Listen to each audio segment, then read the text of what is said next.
There's something kind of romantic about a message in a bottle, you know? To have the idea in the first place, you gotta have something to say. And you gotta have faith that someone, somewhere, sometime will find it. Today you're gonna hear 3 stories about messages in bottles. One that a Connecticut woman was reunited with after 40 years. I was shocked. I wanted to tell everyone immediately. 40 years later to get this contact, it's just like magic. You'll hear another story about parents who got their son's message in a bottle 15 years after his death. And he said, there's a Facebook post and they found a bottle that I believe has to do with your family, one of your sons. And so then we knew that this was a letter from heaven. And you'll hear about one message in a bottle that was thrown from the Titanic. I'm Kyone Wolf. That's coming up next on Audacious.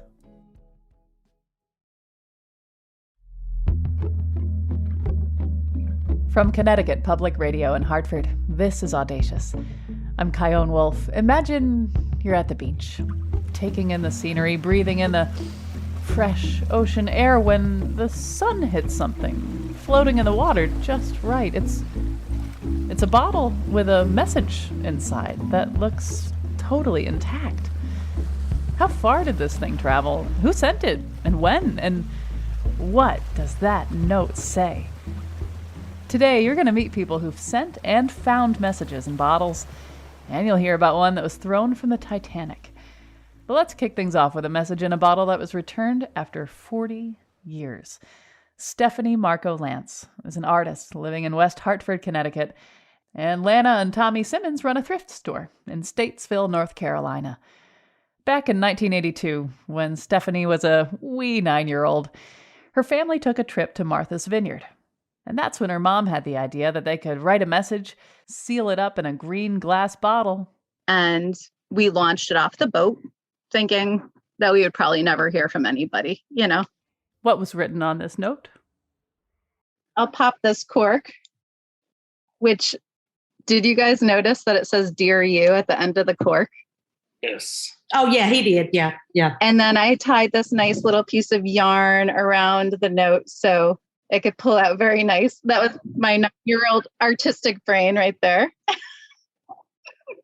Make it easy for whoever finds it. So let me read it to you. All right.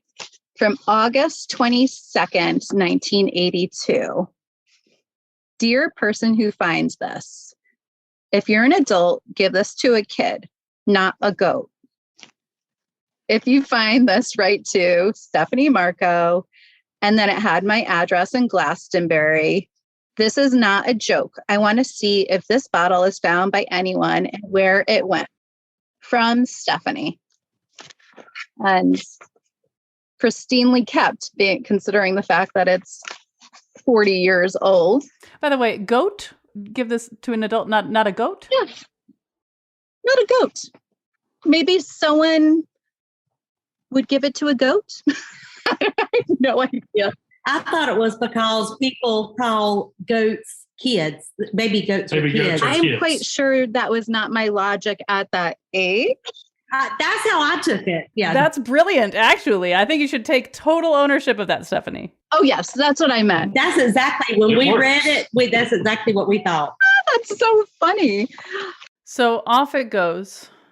And 40 years go by, and Lana and Tommy, this bottle gets in your hands how? I run a thrift shop. It came into our thrift store right on our sidewalk, and one of my employees found it and said, this would be so neat to find this person and get this bottle back to them. And I said, I know who will do that. So I brought it home and gave it to Lana, and I think it took her 30 minutes to find Stephanie on Facebook. When you found Stephanie, how sure were you that this was the right Stephanie? I would say I was probably 90 to 95%. It was funny because I opened it and I read it and I thought, okay, so then I took a picture of it and sent it to 2 of my friends. And so they were both looking as well, you know. And so there's a couple different Stephanies. And so one of them was sending me a picture and I was like, no, I don't think that's her. I think she's too young, you know, because she looked like she was in her early 20s or whatever. And so I found her and I'm like, this is her. This is her. I just know this is her. And so I typed out that little message that night and took a picture of it, took a picture of the bottle and sent it to her. And the next morning she had replied like, oh my God, seriously? And we were surprised that it ever really went into the ocean because it looked perfect. Like no wear or tear, no barnacles, yes. It's not dirty. It looks like it's been kept shrink wrapped. Yeah. Honestly. Even the yarn was still perfect. So when she told me that she really did throw it into the ocean, we were pretty surprised because it was perfect condition. And so then we went back to the Facebook page of the thrift store and we posted it and stuff to see if anybody would say, we donated that. But so far, nobody ever said anything. So we don't know where it came from. All of a sudden, it just ended up in Statesville. So this is not the end of the story. You got in touch and Stephanie's like, yeah, that's my bottle. Stephanie, what did it feel like to get that message? I was shocked. I wanted to tell everyone immediately. And I can't remember if I posted about it first or if you guys did, but I shared your posts and, all of the friends and family were like, that's the coolest story ever. I mean, like the fact that it made a loop back to me, that you guys tracked me down, which is so kind of you guys. I felt like a immediate friendship with you guys. Oh yeah, absolutely.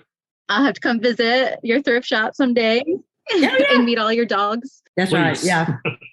But it was between Martha's Vineyard and Point Judith that I dropped it off the boat.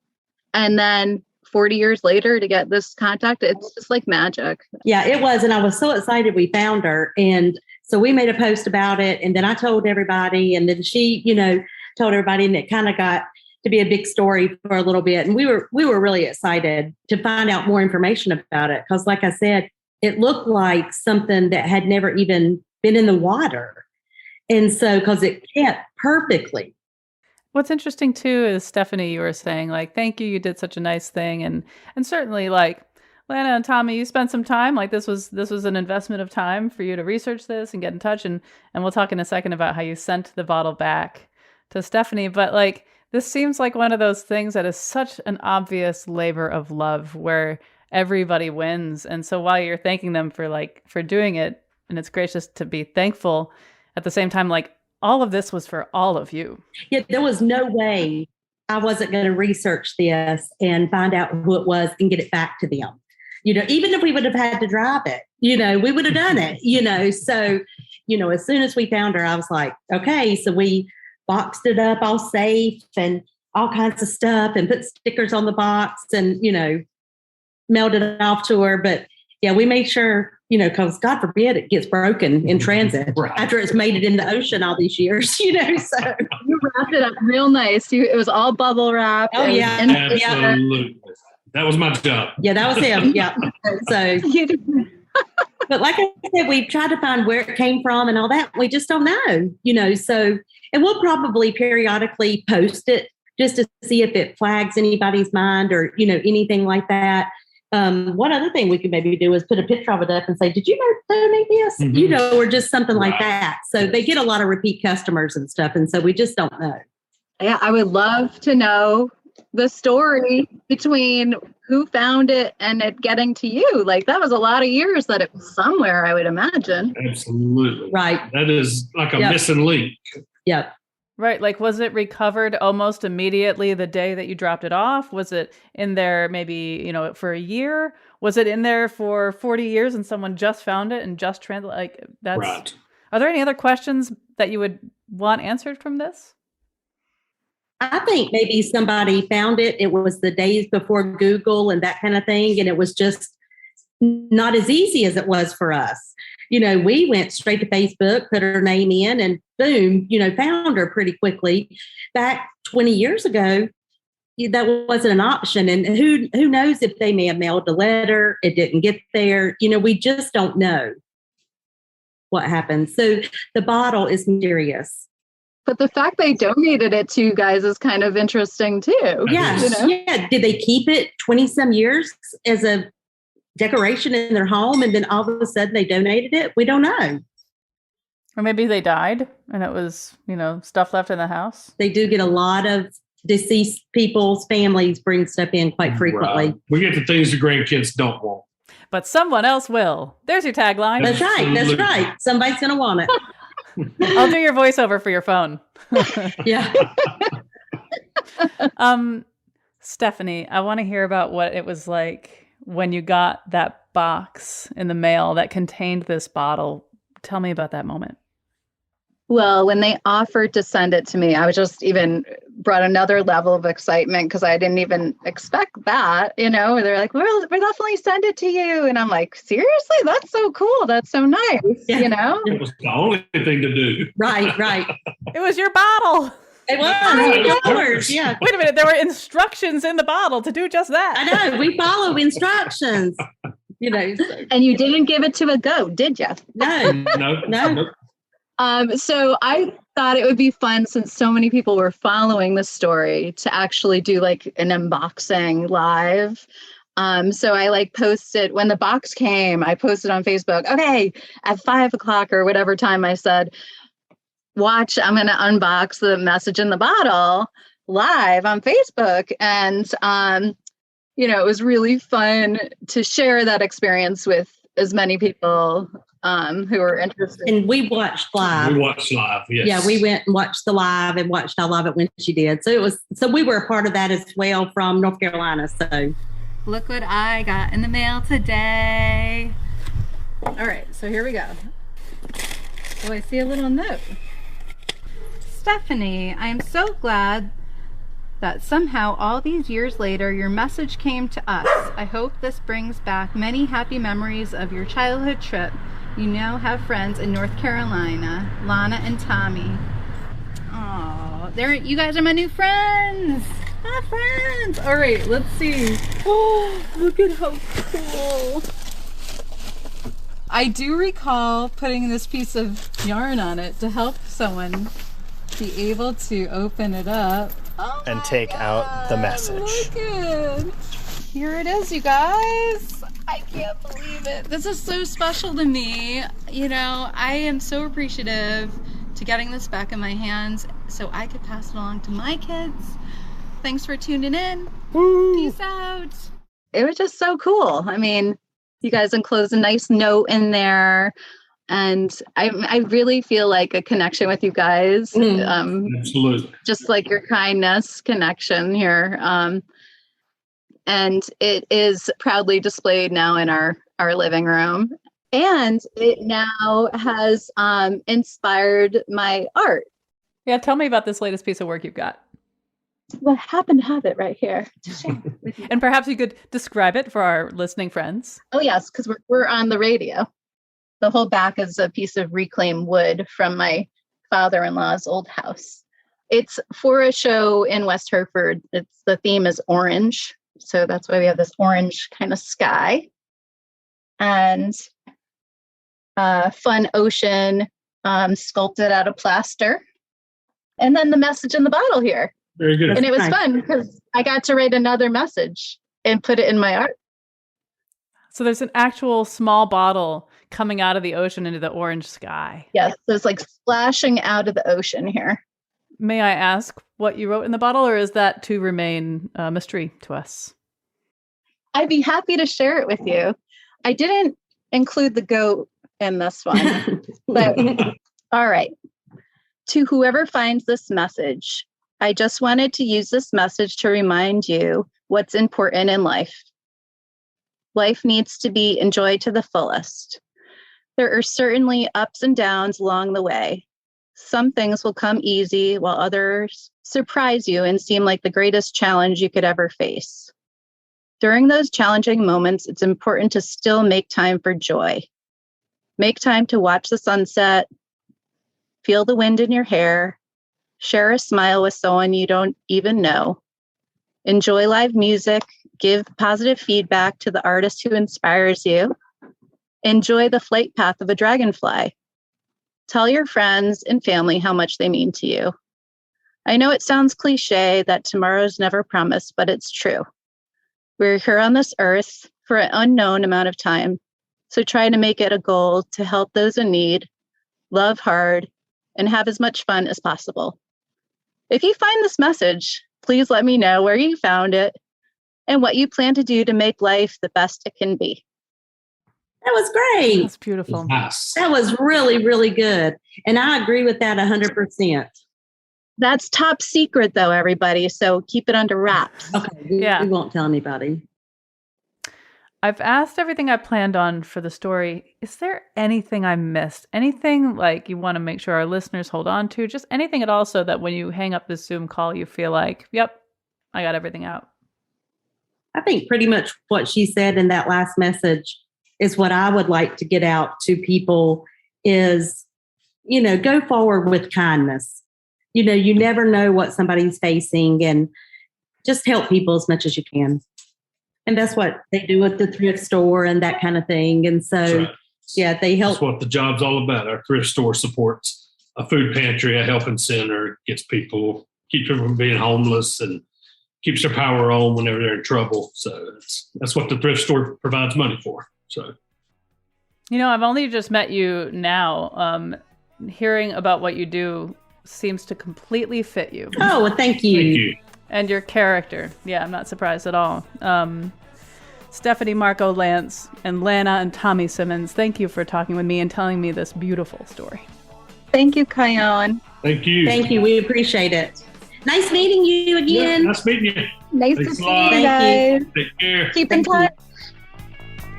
Message in a bottle. Oh, message in a bottle. You can follow Lana and Tommy at Yoke, Y-O-K-E, fellowstatesville.org. And you can see Stephanie's art at kindspindesign.com. Oh, and fun fact, it is federal law that when a public radio show does an episode about messages in bottles, they must use this song by Sting. Hey, I don't make the rules. And you're welcome. Seems I never known it being alone. A rebellion castaways looking for a home. I'll send an SOS to the world. I'll send an SOS to the world. I hope that someone gets mine. I hope that someone gets mine. I hope that someone gets mine. Message in a bottle. Yeah. Message in a bottle. When we get back, years after their son's death, his family hears from him again in the form of a message in a bottle that he launched when he was young. And it's a letter from an 11-year-old calling for a connection. Please, if you find this, let me know. And Providence had a role to play in all this. Plus, what's the story behind a message in a bottle that was thrown from the Titanic? I'm Kion Wolf. This is Audacious. Stay with me. Sending out an SOS. I'm sending out an SOS. I'm sending out an SOS. I'm sending out an SOS. This is Audacious. I'm Kion Wolf, and this hour is full of stories about messages in bottles. Later, you'll hear the story of one that was thrown from the Titanic and made its way to a museum in Ireland. But right now, you gotta hear the story of Brian Dahl and his parents, Eric and Melanie. Eric, a physician in Oxford, Mississippi, was sitting in church waiting for his granddaughter's choir concert to begin when his phone rings. I answered the phone. The voice said, "Hey, Eric, this is Jay Hughes." Well, Jay Hughes is a local entrepreneur, politician, attorney. And when physicians get calls from attorneys, usually their mouth goes dry. And my tongue got a little thick. And I said, "Well, what can I do for you?" And he said, "Well, Eric, I'm an attorney, and a lot of us attorneys like to troll the internet to kind of keep up with our community. And I think I found something on the internet that involved your family." So then I'm nearly catatonic with what could this be? Is somebody claiming to be a long lost brother, or what? Why would Jay be calling me? And then he pretty quickly realized I was getting anxious, and he said, "There's a Facebook post that is from the Big River Shipbuilders of Vicksburg. And they found a bottle that I believe has to do with your family, one of your sons. He said it has your old address and it has a phone number. And there wasn't enough to say DAHL, but the Big River Shipbuilders thought it said TAHL. So he said, "Are you on Facebook?" I said, "No, but my wife is sitting pretty close here. Let me just get her to pull it up." She did on her phone and saw a letter in one of our children's handwriting. And our younger son was with us. So we said, "Hey, did you do this?" And he said, "No, that's not me." And so then we knew that this was a letter from heaven that our late oldest son, who'd been dead 15 years, had a message coming to us. And I began to get vague memories of signing a permission slip for a weird field trip that this beloved teacher, sixth grade teacher, Martha Burnett, said, "Hey, we read a story about messages in a bottle." Brian was really excited. The class was excited. So I came up with this field trip that we were going to write messages, put them in a bottle, seal them with wax like she'd researched. And then 300 miles and 33 years later, through a treacherous rocky river that floods and dries up, and the bottle was discovered. May I jump in and ask what it felt like when you saw the picture of the piece of paper, and what did it say? It was pretty amazing. There's only a portion of it left, but it was just enough to know exactly what it was about. Yeah, it was, I hate to use the word surreal, but it was like, this can't be. But the thing that jumped out at me, and maybe you can see, is in big letters, twice, still extant on this, it's please. There's an 11-year-old boy. He says, "If this is found, please," and then we assume it says contact Brian Dahl, phone or call collect, and he gives our old address, Oxford, Mississippi. And our old landline. And it's dated August 30th, 1989. He's a sixth grade student. And please, if you find this, let us know where and how you found it.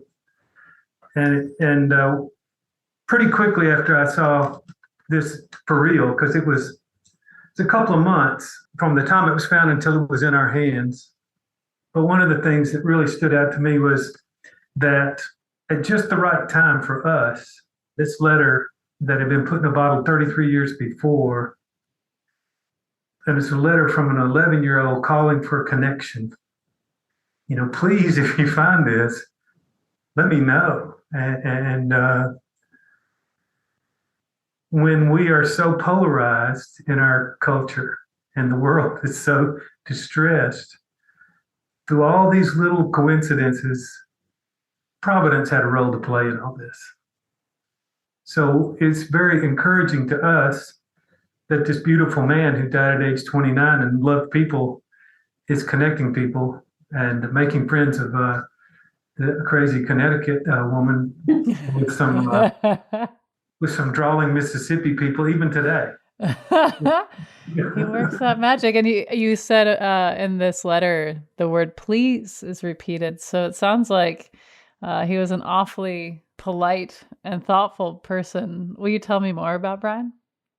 Well, Brian was pretty brilliant. I tell people a lot of times it's hard raising kids that are smarter than you. But he was. Had a great sense of humor and a very quick wit. He could put me in my place in a hurry in a funny way. Before he died, he had gotten into bicycle racing, road racing, and was just winning gold medals right and left. He was just ferocious on the bike. Yeah. He had lost 80 pounds in the 3 years prior to his death. And we had a little cycling team, a little group of us that rode together. We called him the Borg because resistance was futile. Star Trek references are so welcome here. Go on. He was, like Melanie said, quick-witted, and there were there are three of the rest of us, and he looked over. He was kind of waiting for us on a ride one time, and he goes, "Okay, Compulsor." That was me. That was my nickname that he came up with on the spot. He said, "Whose superpower is the ability to regiment even the most spontaneous activity." I was doing something that made him kind of irritated with me, and he looked over at my friend who's a PhD scientist and was riding with us, and he goes, and his sidekick, Captain Tedium. Yeah, he said, "Whose superpower is the ability to suck the joy out of even the funnest activity. Let's get it on the road." So I was not on this particular ride, but one of the ladies that rode with him, a young woman who, after he died, she said, "Oh, instead of what would Jesus do, she was going to wear a bracelet. So what would Brian do?" Because she thought so much of him. And they had been out on a ride in the county where they came up on a pack of puppies who'd been dropped by someone. And one of the litter had died, obviously, from being hit by a car. And when the bikes came up, the brothers and sisters scattered. And when she looked around, Brian, who'd been leading the group, was missing. He had dropped off the back because he wanted to move the little dead puppy away from the highway so the other puppies wouldn't get hurt. They kept circling around the little puppy that was dead. Yeah. So he was trying to get them out of trouble. He loved animals. Sometimes he related better to animals than he did to people. Yeah. His death was unexpected, and he had so much life and love and character and humor and connection. And here you get this bottle with his little kid handwriting on it. Yeah. And I'd like to hear what you make of all of this. One of my big takeaways, I guess, is that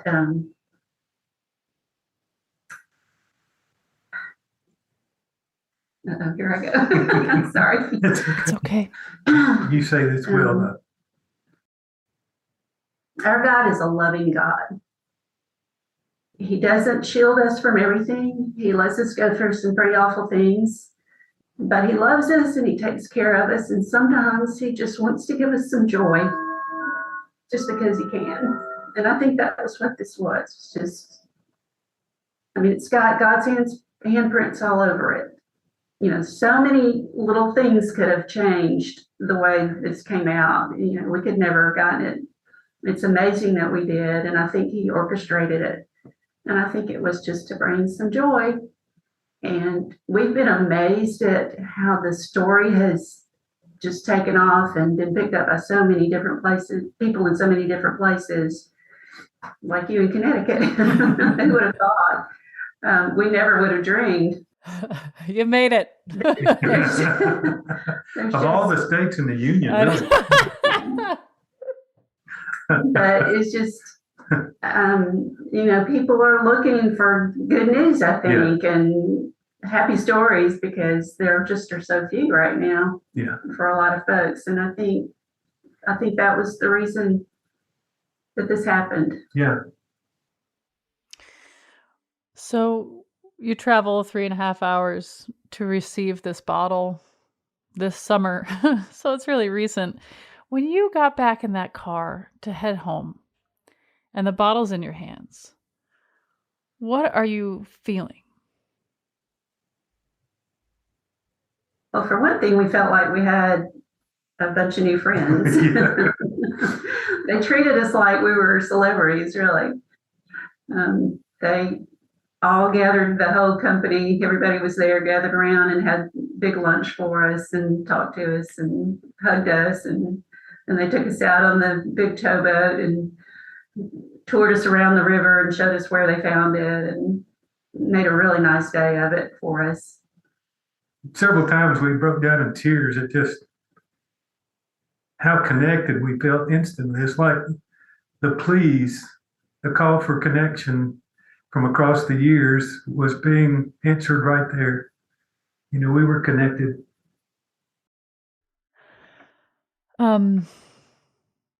When you talk about God, I feel a sense of love and support.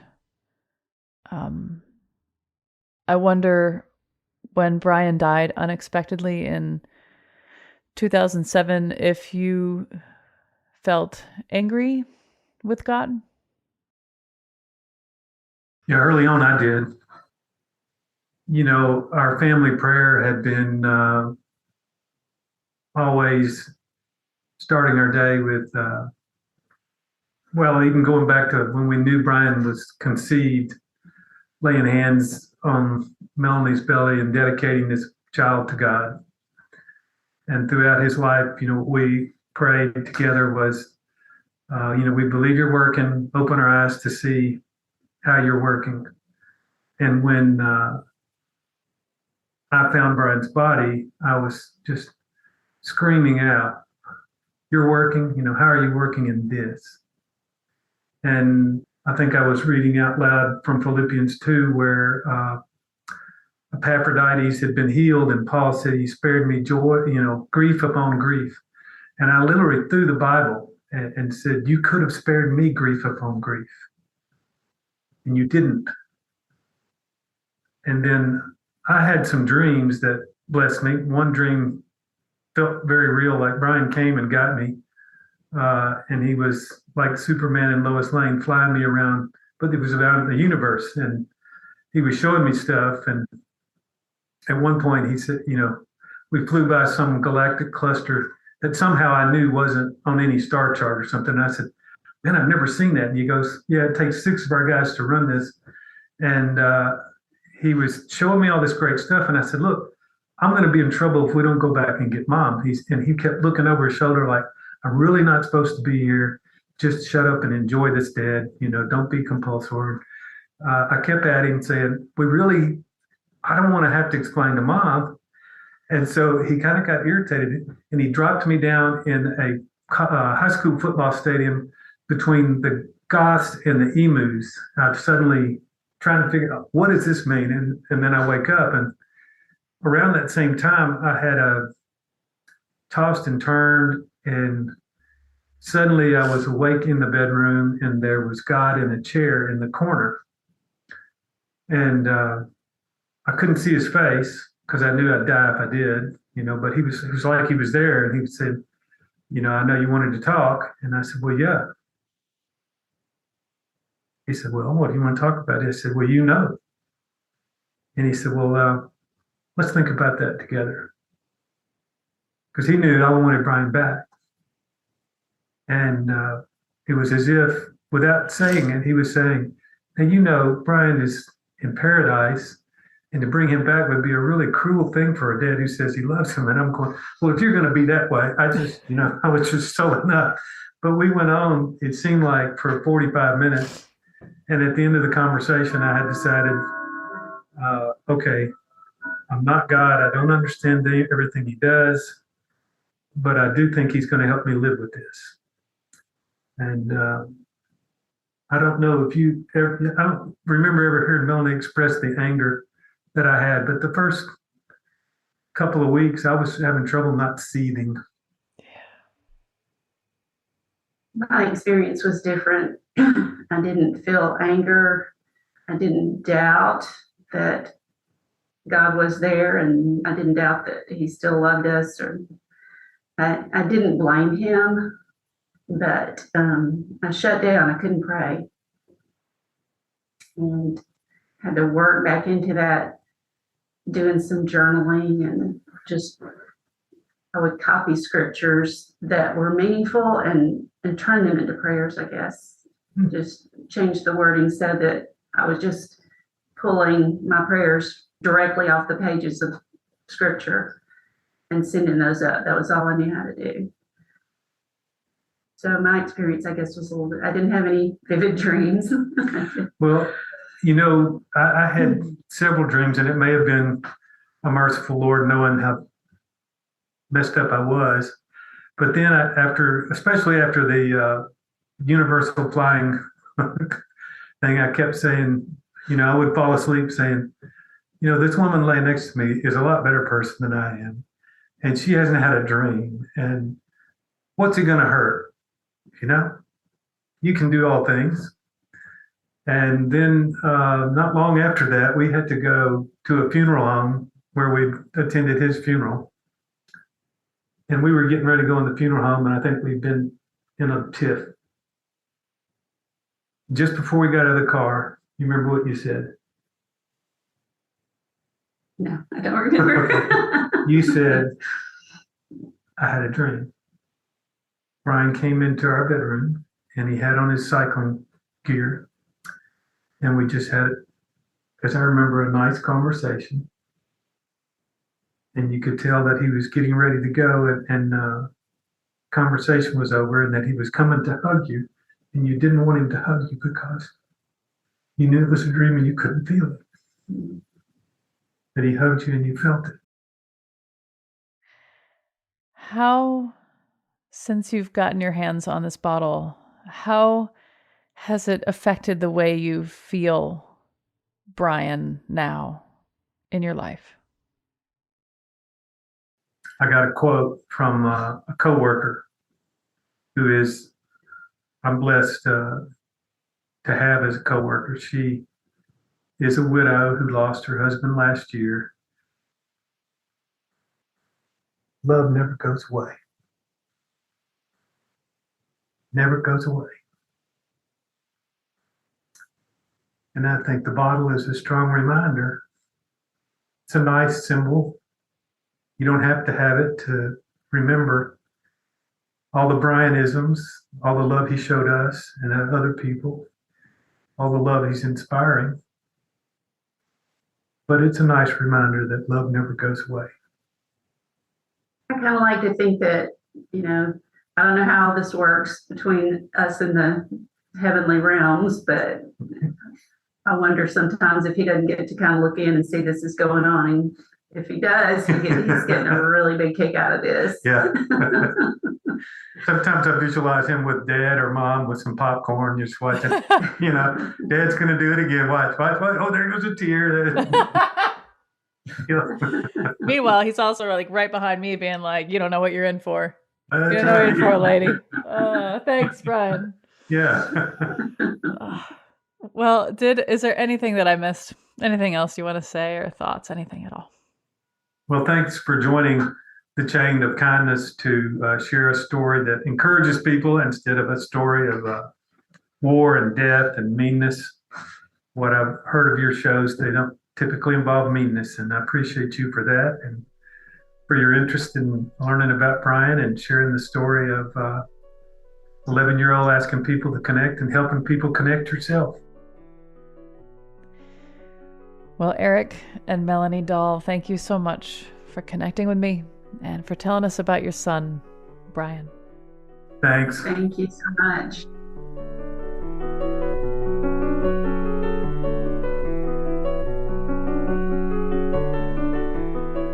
After the break, the story of a message in a bottle thrown from the Titanic. So somewhere on the voyage, he would have emptied out the holy water, and he wrote a little note. I'm Kyone Wolf. This is Audacious. Be right back.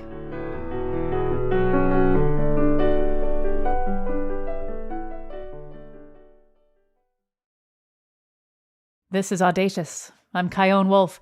The final story in our show about messages and bottles is that of a young Irish passenger on the Titanic, Jeremiah Burke. To get this story to you, we connected with Jack Walsh.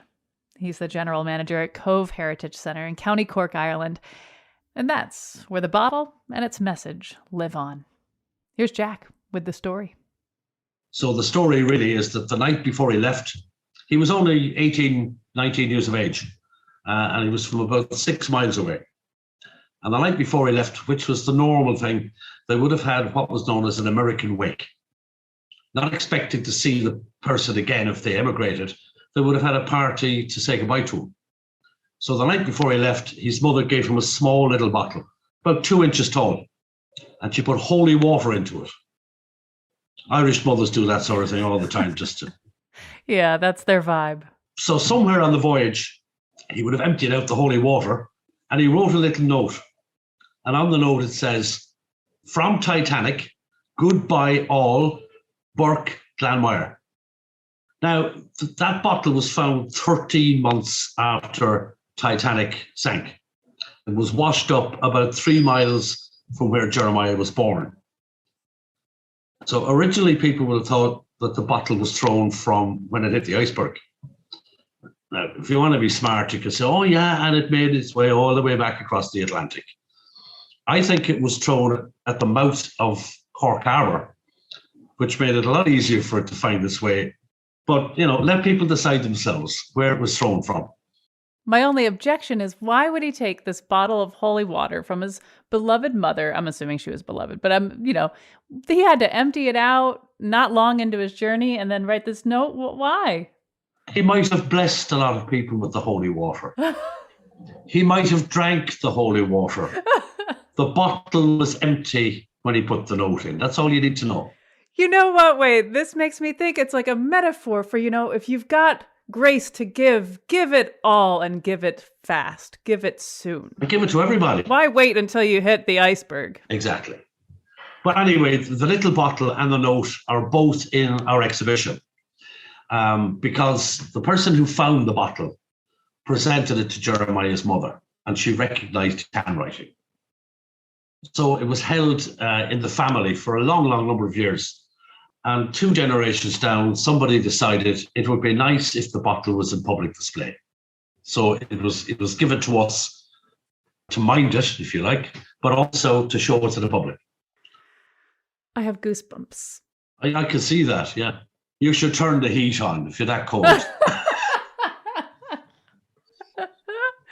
But that's our story. But we have a lot of other interesting stories. But that's one where you actually picture yourself on the Titanic throwing the bottle overboard and where it's going and where it's ended up. To have it as one of the few things that came from the Titanic is amazing. And of course, we don't condone littering, but this is a really beautiful thing. No, it was a very nice, tidy bottle. It was a very holy bottle. Holy bottles are not litter. They can't be litter. Exactly. They're just more holy. Yeah. God was guiding that in the right direction. It was not going to litter the place. If only God would have maybe put the ship in the right direction, but I guess we'll take it up with him, her, them. He was busy that day. When you heard from the family, did they tell you anything about what it meant to them? It meant a great deal to them because one side of the family had the note and the other side of the family had a bottle, because that's the way it was handed down to the family. And I suppose, number one, for them to part with it was very difficult. But when they could see the 2 pieces together and see it displayed, obviously then it was, okay, we're now sharing our story with everybody else. And I think they felt very, very proud about it. And we often get descendants of Jeremiah coming into the exhibition because they want to see it. And they're very proud to tell us that Jeremiah was my great uncle or whatever. So there's a lot of pride involved in it, which is lovely. But the fact then they can now say, well, yeah, it's there for everybody else to enjoy, not just our family, which is a lovely thing to do. I know that he didn't throw it. It's so unlikely that he threw it off in the middle of the ship, tilting into the water. It's incredibly unlikely. But even thinking about it, which I think is, for people who don't know, probably what they default to thinking and imagining is him throwing it off as it's sinking. But it did remind me of the notes the voicemails on 9/11 that people left their loved ones, and that sort of need to make that one final connection with home. And while he likely didn't write this note as the ship was sinking, he did write it knowing, as you said, that he'd had an Irish wake or an American wake. So it was a goodbye. It was a real goodbye. He wasn't going to be back. He wasn't going to be back. He was saying goodbye to Ireland for probably the last time. And as he left the harbour, I would expect that's when the bottle and the note were written. And it was his way of saying, well, that's the end of that chapter of my life. Goodbye. Thank you. And as you said, very poignant when it comes to when you think about something like 9/11 or situations when people are at war and all of a sudden they make a quick phone call or leave a note. And that's it can be very emotional thinking about those situations of why somebody did a certain thing. To him, he was saying goodbye to his old life in Ireland, to his family, but he was also embracing a new start in the United States. Well, what he hoped would be a new start. Yeah. I know that seeing this message in a bottle,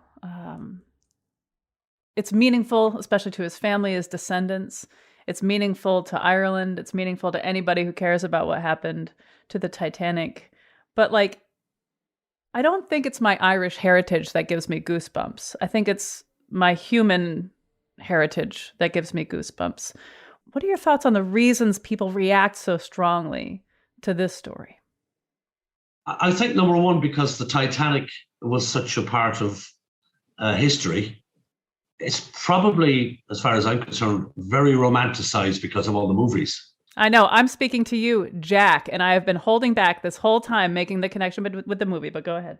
Yeah, don't. I'll tell you who the real Jack and Rose are in a minute, because we have their story. But I think the whole Titanic story has been so romanticized that everybody has their own feeling about Titanic and how sad it was. But the saddest thing was about the loss of life. And needless loss of life in some cases, because number one, they assumed it was unsinkable. Number two, they didn't have enough lifeboats. Number three, why were people locked down into the steerage area until everybody else? You know, there's lots of little stories. So when you have a little bottle and a note that came from the ship where there was needless loss of life, it kind of tells its own little story of a very, very sad period in history. Now, you mentioned Jack and Rose. We actually tell the story of the real Jack and Rose, and there were two passengers on board. One was called Dennis Lennon. He was 20 years of age, and he was a barman in a pub in County Galway. And he worked for a guy called Mullen. Mullen had a young daughter called Mary. And Dennis and Mary struck up a relationship. But obviously, old man Mullen didn't like the hired help hanging around with his daughter. So he kind of said, this is not a good idea. So they decided to elope, and they eloped onto the Titanic. Now, it's just two more people on the Titanic. You think that's fine. But there was a lady actually here in our exhibition about 4 or 5 years ago who explained to us at the very end of her tour that she worked as a scriptwriter on the movie. And when they were looking for stories, they based the story of Jack and Rose on Dennis and his girlfriend, Mary. And we tell that story as well. That's so cool. Now, what we do tell people, we tell them that this ain't Hollywood. We tell the truth. So there's no diamonds and there's no door. You know, it's the real truth and nothing but the truth. So that is the story of the real Jack and Rose. Well, Jack Walsh of the Cove Heritage Centre in County Cork, Ireland, thank you so much for talking with me. Great talking to you. Thanks very much indeed. We'll have links to the Cove Heritage Centre and photos of all the bottles from today's show at our website, ctpublic.org/audacious. This show is always lovingly produced by me, Jessica Severin DeMartinez, and Katie Tolarski at Connecticut Public Radio in Hartford, with help from our interns, Jacob Gannon and Taylor Doyle. Subscribe to Audacious, and if it makes you feel something you've never felt before, or something you want to feel more of, share it. Rate it on that podcast app and spread the love. Speaking of love, there was a lot of it in this episode, and if you liked this one, and I know you did, you're definitely going to like the one we did with people who use TikTok for good.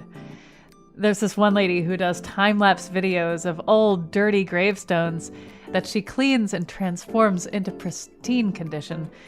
There was a group of people whose videos of drive-by compliments have millions of views. And there's this one lady who calls herself the Queen of Cleaning. Basically, she's fanatical about house cleaning, and she totally transforms for free the houses of people who are struggling financially and whose homes are in desperate need of a deep scrubbing.